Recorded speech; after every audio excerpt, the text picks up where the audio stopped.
in his purport, he talks about this, so I'd like to share this purport with you.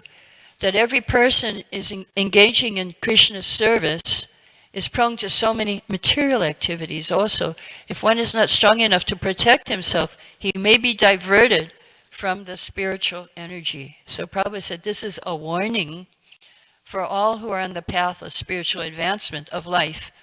Unless you're sufficiently protected by the Lord, you may fall down from your spiritual position. So then Prabhupada tells us what to do. So here's the important thing. What shall we do? What shall we do to protect ourselves from falling down? So here's what Prabhupada says. One has to pray constantly to the Lord for protection and the blessing to carry out one's duty. So we should pray constantly for protection and for blessing. Two things. Protection and blessing. We need both.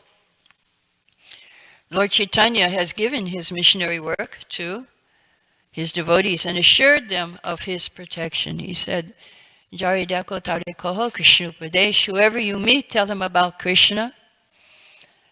Amrage Guru Hoya, Taro Edesh, you become Guru and deliver this land.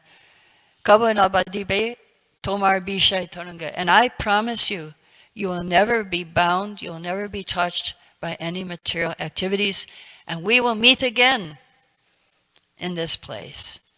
So Lord Chaitanya has given his promise, if you preach, he will protect you from falling down. So, but Prabhupada said we should still pray for it too. Pray for protection. The path of spiritual life is like a razor's edge. A little inattentiveness, you may fall on the razor and get bloody. But if you're always seeking protection, no fear of falling. So Brahma is teaching us an important lesson that we should always pray for protection. His prayer was from pride and from deviation. So then his last prayer, verse 25, which you don't have, so don't worry. The Lord is unlimitedly merciful. Now I'm told that this is the prayer that the pujaris pray in the morning to wake up the Lord. He says, I wish he may smilingly bestow his benediction upon me by opening his lotus eyes. He can uplift the entire cosmic creation and remove our dejection by kindly speaking his directions. So he's praying. The pujaris, when they go in the pujari room in the morning, they pray for the Lord to open his eyes. So that was his last prayer, Brahma's prayer. His morning program is finished, but he says, please remove our dejection by giving us your instructions. So Vishada, why is Brahma dejected? He's depressed. Why would Brahma be depressed? Because he just woke up, he's on the top of a lotus, and the lotus is swaying in the wind, and there's water everywhere. How is he going to create? It's a very difficult situation. And so he's waiting for instructions from the Lord. He's waiting. So the Bhagavad Gita, Arjuna was also depressed. He was dejected. And that's why Krishna spoke Bhagavad Gita. The whole first chapter in Sanskrit is called Vishada Yoga, the yoga of dejection, yoga of lamentation. Arjuna was lamenting. So Brahma also, now he's praying and he's asking for direction, how to create. And this is the purpose of creation. As we were saying yesterday, not only must he create the planets, he must preach and bring people to devotional service. So, purpose of creation is compassion of the Lord, to wake up the living entities. Somebody answered a phone. Yes, answered. Yeah. So, the Lord is going to talk to Brahma. The verse says, the Lord saw Brahma was very anxious about planning and construction of the planets and depressed upon seeing the devastating water. He could understand the intention of Brahma. He spoke in deep, thoughtful words, removing all the illusion that had arisen. So this is, we hear about empathic listening. the Lord was doing empathic listening to Brahma. He understood that he's depressed. He understood why he's depressed. Seeing the devastating water, he understood the desire of Brahma, the intention of Brahma, and so he is going to speak. So what is the Lord going to say? First words he said, O Brahma, O depth of Vedic wisdom, be neither depressed nor anxious about the execution of creation. What you're begging for me has already been granted before. So don't worry. Prabhupada says in the purport, if you're authorized, anybody authorized by the Lord or his bona fide representative is already blessed. You got the blessings.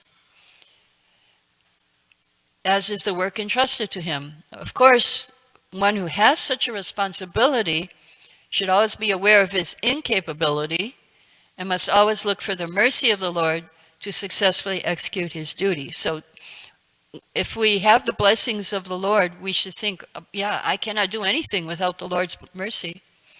I'm incapable. I need his mercy.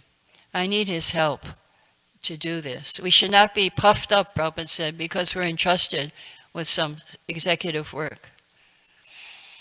So, when I was a pujari in Calcutta in 1970s, Prabhupada was there. One time he came for Shingararti, and we had Jasadidis, and someone, of course, every day we had extra flowers. We had 50 garlands every day donated. 50 garlands. I used to change the flowers 5 times a day, and Prabhupada really liked the flowers.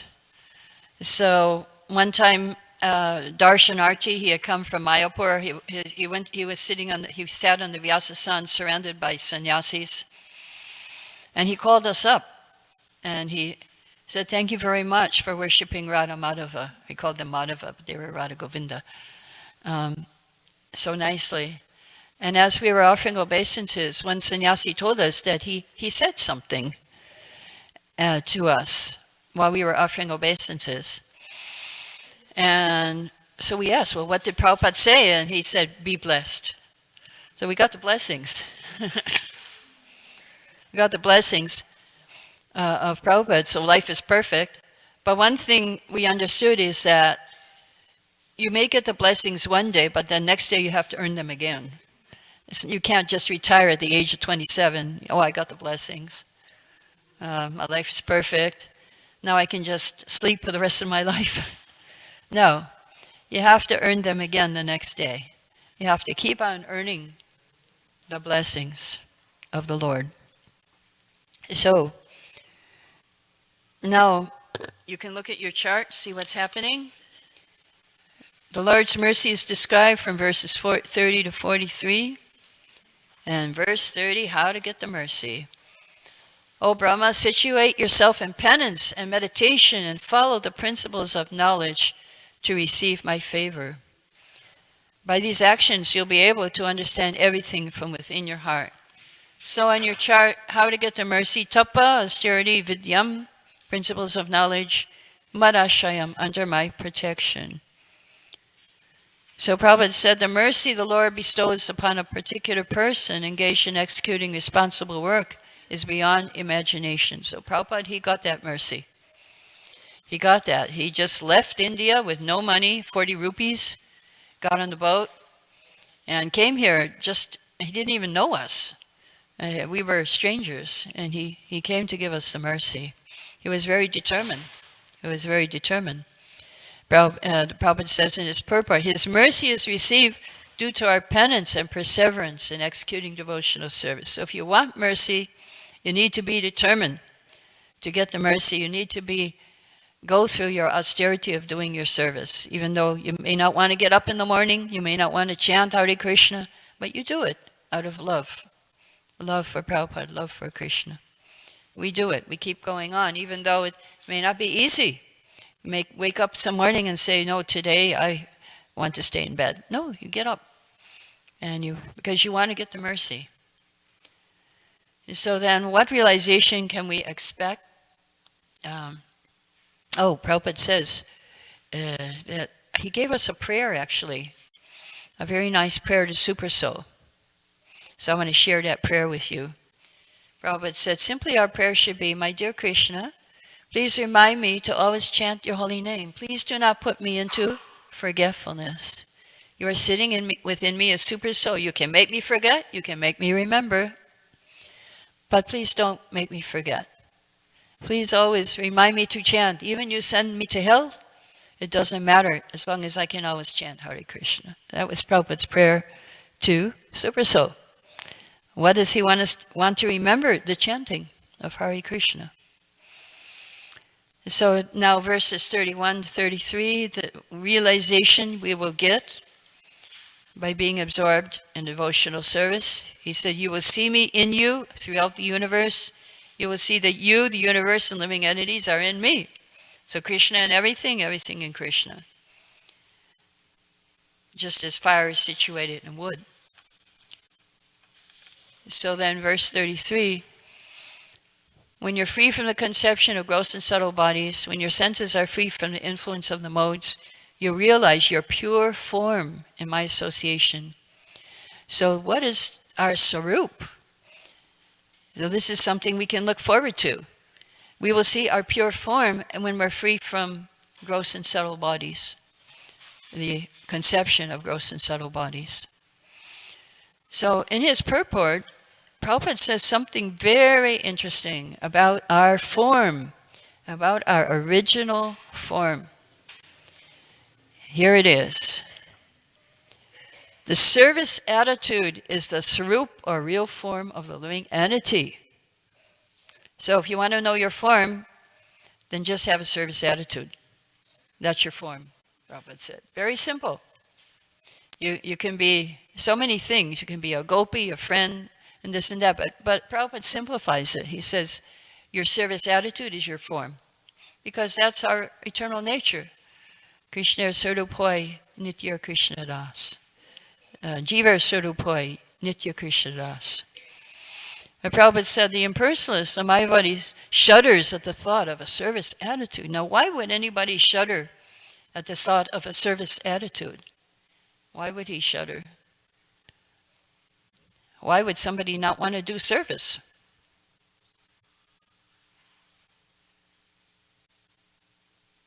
Any ideas? Yeah?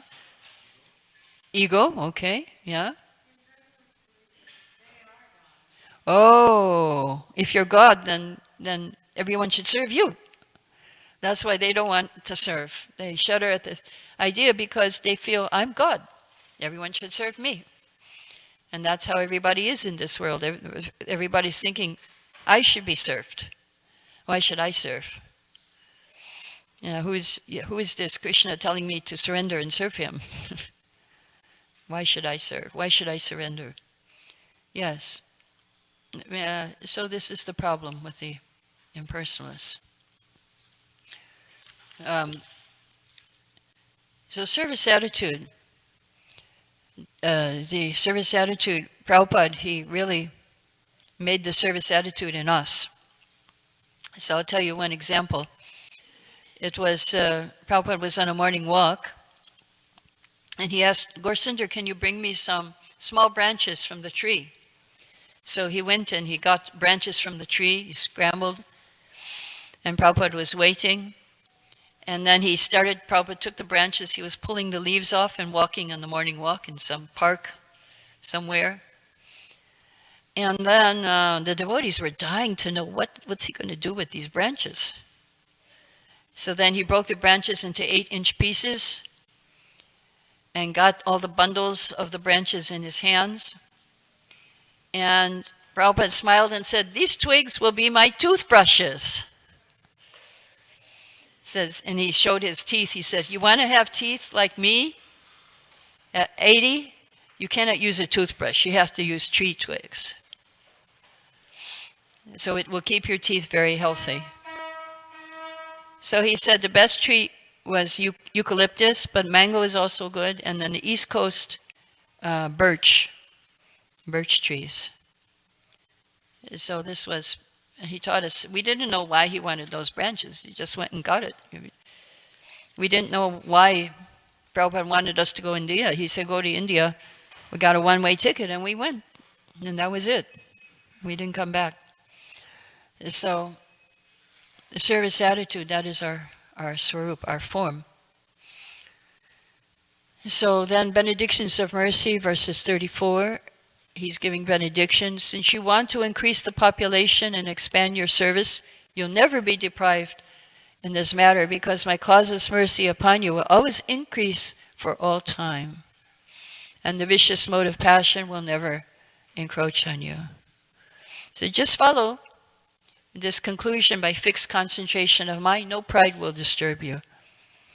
So now we will go to verse 38. We will chant it. You do have it. It's the last verse on your sheet here. Verse 38.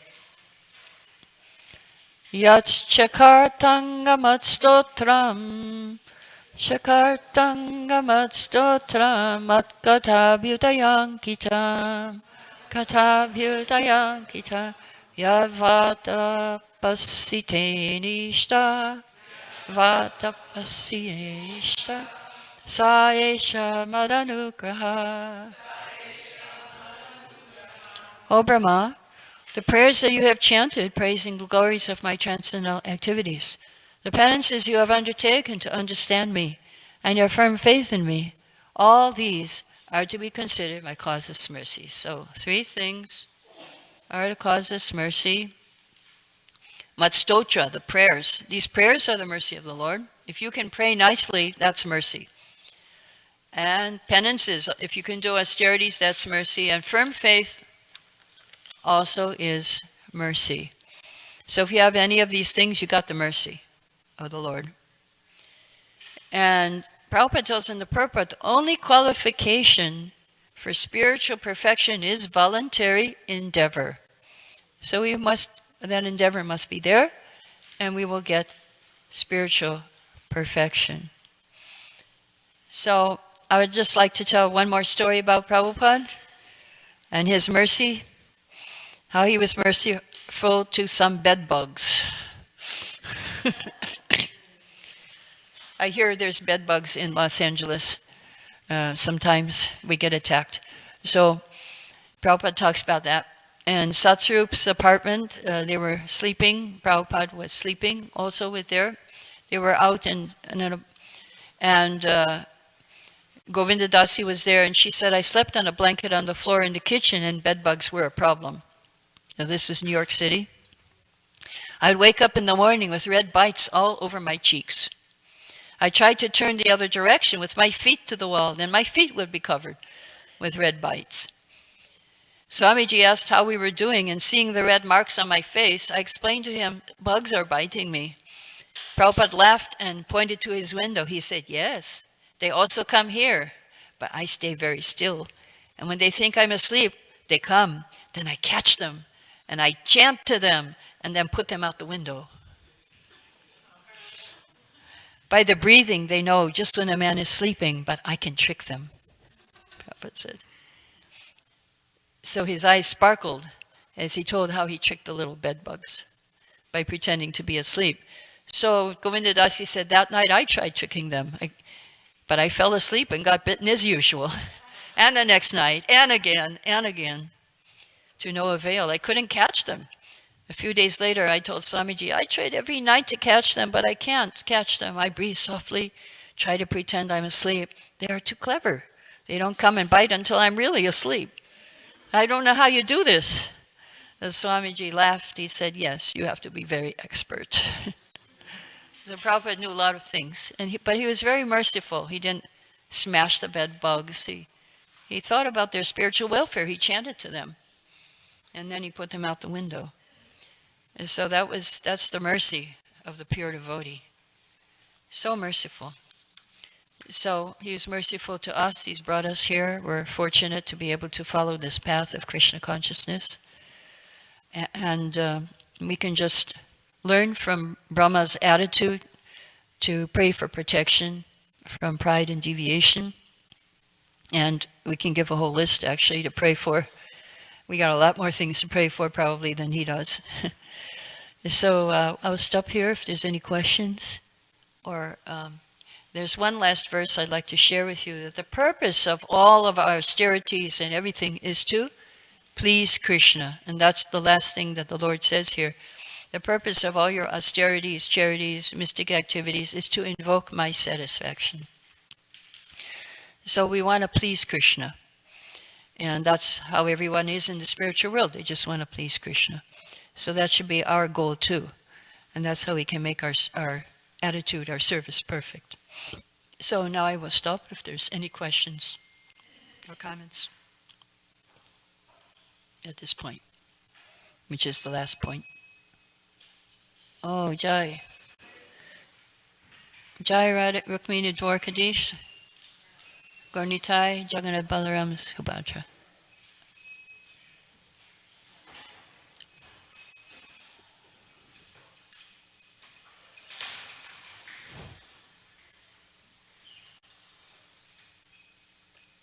Okay, any questions? Mm-hmm.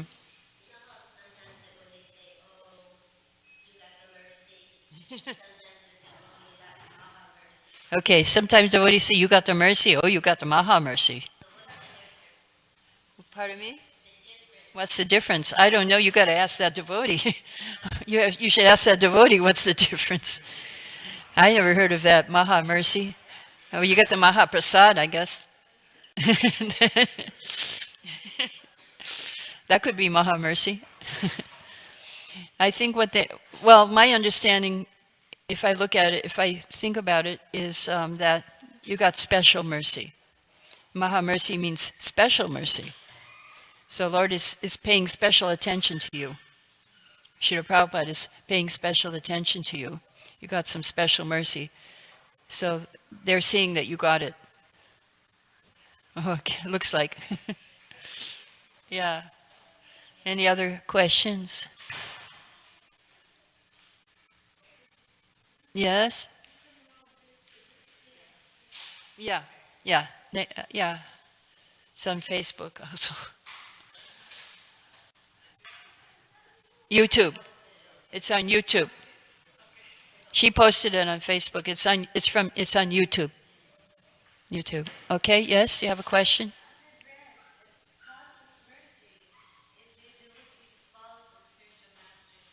Okay, oh good, a nice comment. Causeless mercy is the ability to follow the spiritual master's instructions. Yeah, it's not easy. Year after year, day after day, night after night, moment after moment, to keep following the instructions, to chant 16 rounds, follow the four negative principles, avoid the 10 offenses to the holy name. If we just do those simple things, back to Godhead. Prabhupada has promised here in Los Angeles. Dinabandhu said. Yeah, here in Los Angeles, he promised.